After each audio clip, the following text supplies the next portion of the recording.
Greetings everyone. My name is Aryan Tapkere. I'm a computer science third year student and today we will be discussing about Hadoop, which is a big data distributed framework. Now, let's jump onto the introduction. We'll be looking at what the history of Hadoop has been, its advantages, its architecture in detail, and what it has kept its stance as in the industry.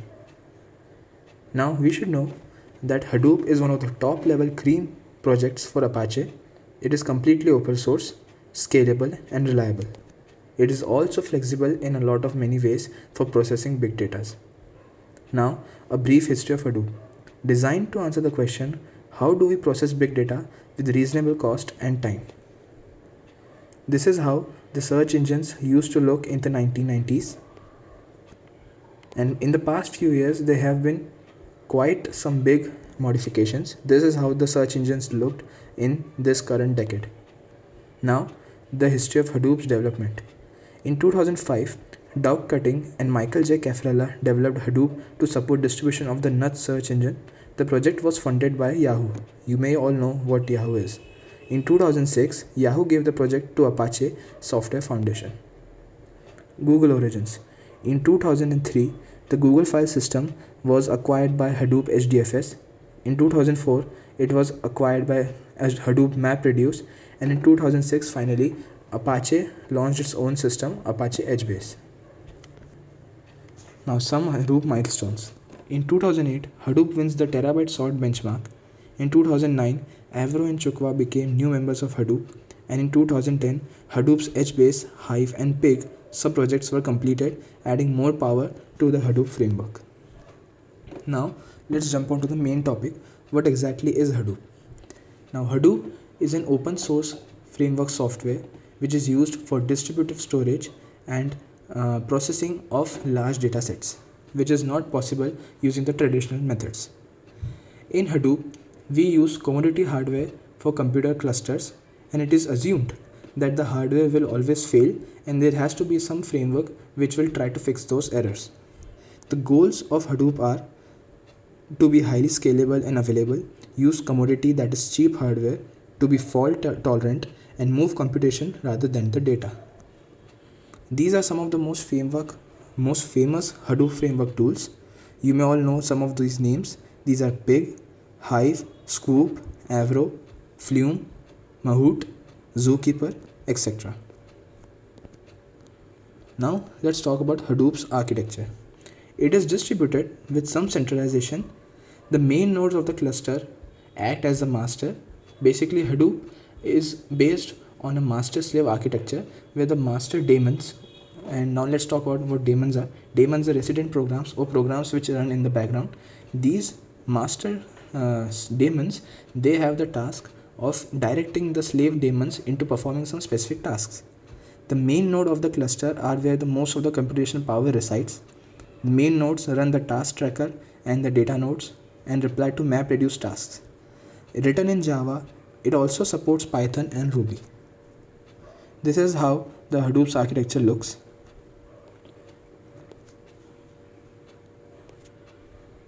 Now let's talk about the individual components of Hadoop's architecture. We should know that the Hadoop is comprised of two main significant components, the HDFS and MapReduce. HDFS stands for Hadoop Distributed File System, which has a set of important daemons which we'll now study forward. The first one is name node. Name node is the master node of the master-slave architecture in distributed storage when it comes to Hadoop. It stores metadata for files like directory structure of the typical file system. The server holding the name node instance is quite crucial as there is only one. This means that name node, being the master node, directs the data nodes, which are the slaves, in this case these daemons, into performing low-level input-output operations such as reading, writing, opening, closing, and renaming. It controls how the files are to be accessed, how the files will be broken into file blocks, and which node will be assigned to which file block. Since there is only one name node in each HDFS cluster, a single failure in the name node will result to the failure of the whole cluster, which is why the name node can sometimes become the simple single point of failure in an HDFS cluster. Now comes the data node. The data node is the slave node in the master-slave architecture of the distributed storage when it comes to Hadoop. Its job is to take directions and instructions from the name node, which is the master node, and perform low-level operations like we talked before. There can be multiple data nodes in an HDFS cluster, and all of these data nodes often communicate with each other for data redundancy. Their task is to create and perform functions such as read, write, open, close, and rename. Now this is how the Hadoop's architecture looks in a more detailed manner. When the job tracker is submitted some code, it is its job to submit the job. Now let's talk about the second most important component of Hadoop after HDFS. It is the MapReduce. The MapReduce consists of two yet another small daemons which we call the job tracker and the task tracker. The job tracker is another master node, but in this case it is not for distributed storage, it is for distributive computation, and task tracker acts as the slave node in this master-slave architecture. Now what is MapReduce? MapReduce is a processing technique which is used for distributed computing based on Java.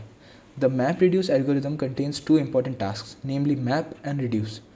Map takes a set of data and converts it into another set of data, where individual elements are broken into tuples, which are a key value pairs.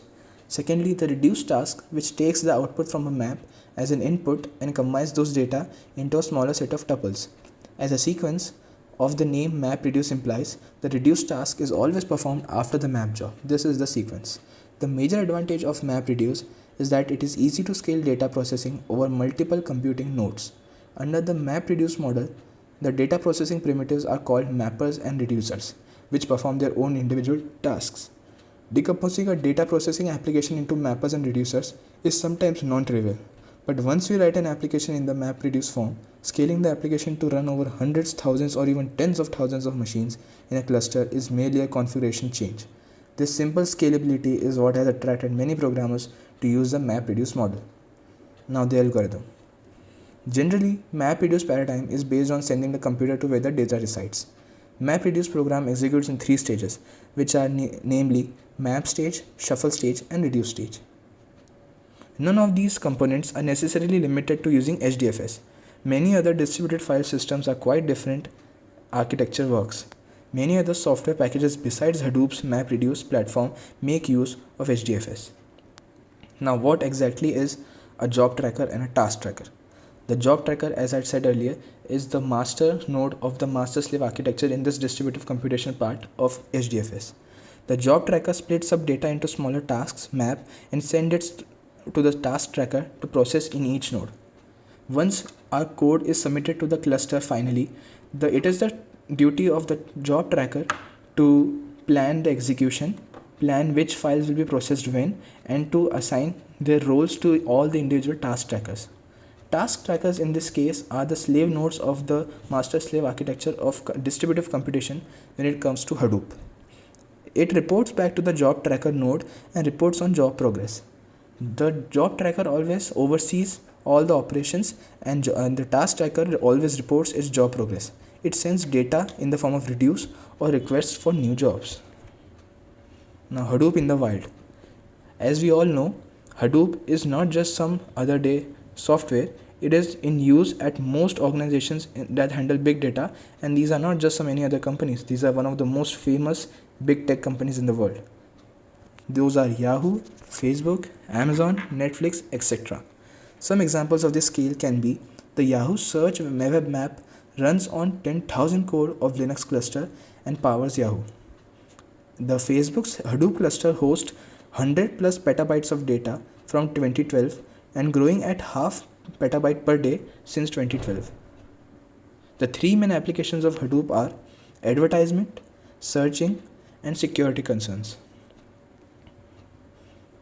This is how a typical Facebook page used to look back in the day, and with the help of Hadoop, the data which was generated at the website in petabytes was handled efficiently and quickly.